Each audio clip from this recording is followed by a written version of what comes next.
ओम श्री गुरुवे नमः। ओम श्री गणेशाय नमः। राधे राधे। जय श्री कृष्णा। प्रेम से कहिए पुरुषोत्तम भगवान की जय। आइए अष्टदशों अध्याय प्रारंभ करते हैं।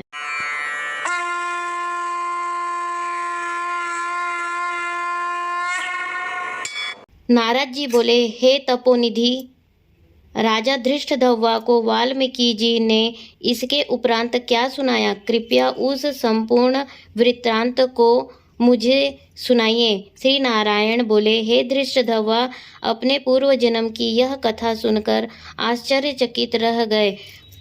उन्होंने महर्षि वाल्मीकि जी से प्रार्थना की, हे ब्राह्मण, आपके वचन अमृत के समान मीठे हैं, जिनको सुनकर मन ही नहीं भरता। कृपया आगे का चरित्र भी सुनाइए।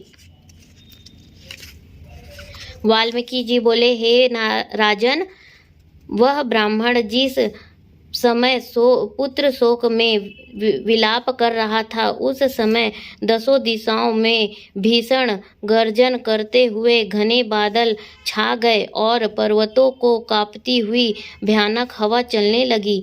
मेघ गर्जना से दिशाएं कांपने लगी। 1 मास तक निरंतर वर्षा की झड़ी लगी रही और धरती पर पानी ही पानी हो गया। किंतु पुत्र शोक में व्याकुल वह ब्राह्मण सुदेव कुछ न जान सका। वह पूरे महीने अन्न जल त्याग कर हा पुत्र पुकारता रहा।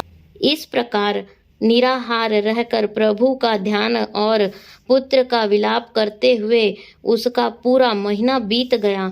ब्राह्मण सुदेव तो दुनिया को भूलकर पुत्र शोक में निराहार और निर्जर रहा था, परंतु भगवान श्री कृष्ण का परम प्रिय पुरुषोत्तम मास था।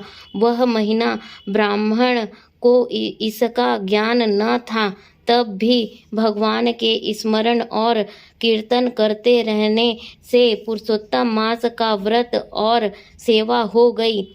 उसके फल स्वरूप श्री हरि अत्यंत प्रसन्न होकर उन ब्राह्मण दंपति के सम्मुख प्रकट हो गए। भगवान पुरुषोत्तम के दर्शन करके गोद से मृत पुत्र को धरती पर रख कर पति पत्नी खड़े हो गए और भगवान को दंडवत प्रणाम किया। भगवान को दंडवत प्रणाम करने के पश्चात ब्राह्मण सुदेव ने हाथ जोड़कर भगवान श्री कृष्ण से कहा, हे प्रभु, आप ही हमारी एकमात्र सहारा और आधार हैं। मैं पुत्र की असमय मृत्यु के कारण शोकानिमग्न में जल रहा हूँ। आप मेरी इस शोक से रक्षा कीजिए। ब्राह्मण सुदेव की यह प्रार्थना सुनकर भगवान श्री कृष्ण कहने लगे, हे सुदेव, तुम धन्य हो, परम भाग्यशाली हो। तीनों लोकों में तुम्हारे भाग्य को कहने में कोई समर्थ नहीं है। हे तपोधन, अब जो आगे होगा वह सुनो। मैं वरदान देता हूँ कि तुम्हारा यह पुत्र अब 12,000 वर्ष तक जीवित रहेगा। इसी प्रकार एक प्राचीन इतिहास है जिसे राजा रघु से श्री मार्कंडेय ऋषि ने कहा था। मैं तुम्हें वह इतिहास सुनाता हूँ, ध्यान पूर्वक सुनो। श्री नारायण जी बोले, अत्यंत प्राचीन काल में धनुर नामक एक महान तपस्वी थे। उन्होंने संसारी मनुष्यों को पुत्र संबंधित मानसिक दुख से दुखित होते देखा। तब इससे उनका मन अत्यंत दुखी हुआ। तब वह विचारने लगा कि मुझे अमर पुत्र लाभ हो, इसलिए उन्होंने 1000 वर्ष तक कठोर तप किया। तब देवताओं ने आकर धनु से कहा, हे मुनीश्वर, हम तुम्हारे तप से प्रसन्न हैं, तुम्हारा कल्याण हो, जो इच्छा हो वर मांगो। देवताओं के इस प्रकार के वचन सुनकर महर्षि धनुर्नाम ने कहा, आप मुझे अमर और बुद्धिमान पुत्र दीजिए। सब देवताओं ने कहा, ऐसा अभी पृथ्वी पर तो नहीं हो सकता। तब ऋषि ने कहा, निमित्त आयु वाला पुत्र दे दीजिए। देवता बोले, निमित्त किसे कहते हैं? मुनि बोले, यह सामने जो एक बड़ा सा पर्वत है, यह जब तक रहे मेरा पुत्र भी तब तक जीवित रहे। तब देवता ऐसा ही हो यह वरदान देकर स्वर्ग चले गए। देवताओं के वरदान से महर्षि धनुर्नाम ने समय आने पर अत्यंत सुंदर पुत्र प्राप्त किया। यह पुत्र चंद्रमा के सदृश बढ़ने लगा। जब वह 16 वर्ष का हो गया तब उससे पिता धनुर्नाम मुनि बोले, हे पुत्र, महात्माओं की कभी अवज्ञा न करना और सदैव धर्म का पालन करना। पुत्र जानता था कि वह निमित्तायु है, अतः इस घमंडवश वह अनुमुक्त होकर मुनियों को कुछ भी नहीं समझता था। एक बार क्रोधी मुनि महर्षि दुर्वासा विधि पूर्वक शालिग्राम भगवान की पूजा कर रहे थे। उसी समय वह आ पहुंचा और उस मुनि को उठाकर चंचलता से गहरे कुएं में डाल दिया। क्रोधित होकर मुनि ने श्राप दिया, किंतु वह न मरा।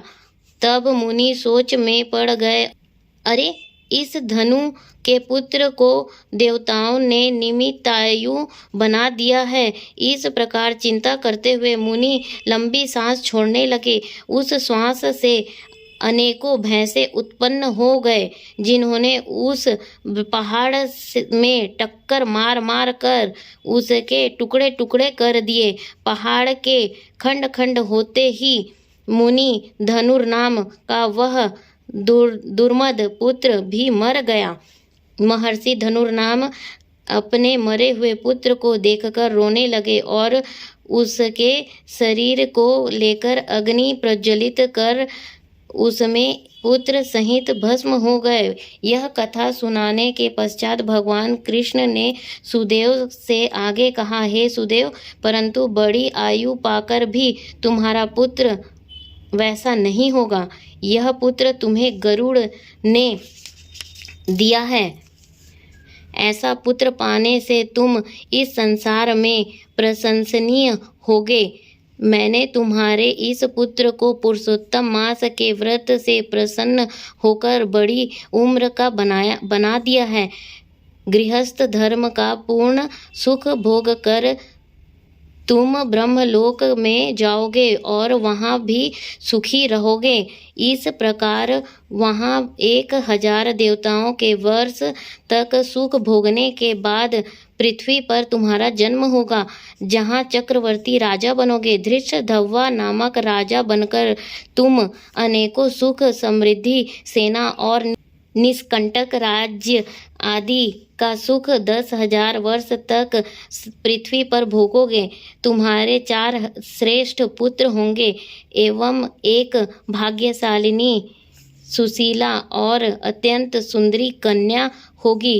बड़भागी इस प्रकार देव दानव दुर्लभ अनेकों सुख भोगने से तुम अपने को कृतार्थ मान बैठोगे और अज्ञानतावश तुम्हारा मन दुस्तर सांसारिक सुखों की ओर लग जाएगा और तुम संसार समुद्र के पार करने वाले विष्णु भगवान को भी भूल जाओगे। तब यही तुम्हारा पुत्र तोता बनकर और वट वृक्ष पर बैठकर तुम्हें ज्ञान देगा। उस समय तुम तोते के श्लोकों का भाव न समझ पाने के कारण उदास हो घर आकर चिंता के समुद्र में लीन हो जाओगे। हे सुदेव, उस समय तुम्हें वाल्मीकि ऋषि आकर ज्ञान देंगे। तब संशय निवृत्त होने पर सांसारिक सुखों का त्याग कर श्री हरिपद को अपनी पत्नी के साथ पाओगे, जिसमें गया लौटता नहीं है। भगवान ने सुदेव को उसके आगामी जीवन की कथा सुनाने के बाद उसके पुत्र को जीवित कर दिया। पति पत्नी दोनों ही पुत्र को जीवित देखकर बड़े प्रसन्न हुए।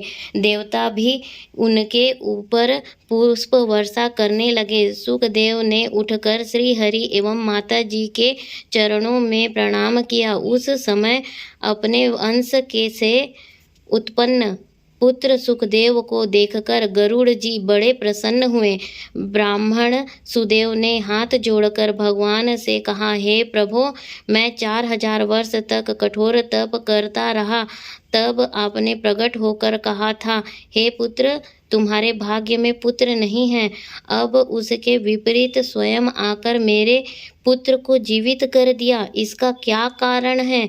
कृपया मुझे बतलाकर मेरे संशय और भ्रम का निवारण करने की कृपा कीजिए। इति श्री पुरुषोत्तम मास महात्म्ये सुदेव पुत्र जन्म जीवनो नाम अष्टोदशो अध्याय समाप्तम।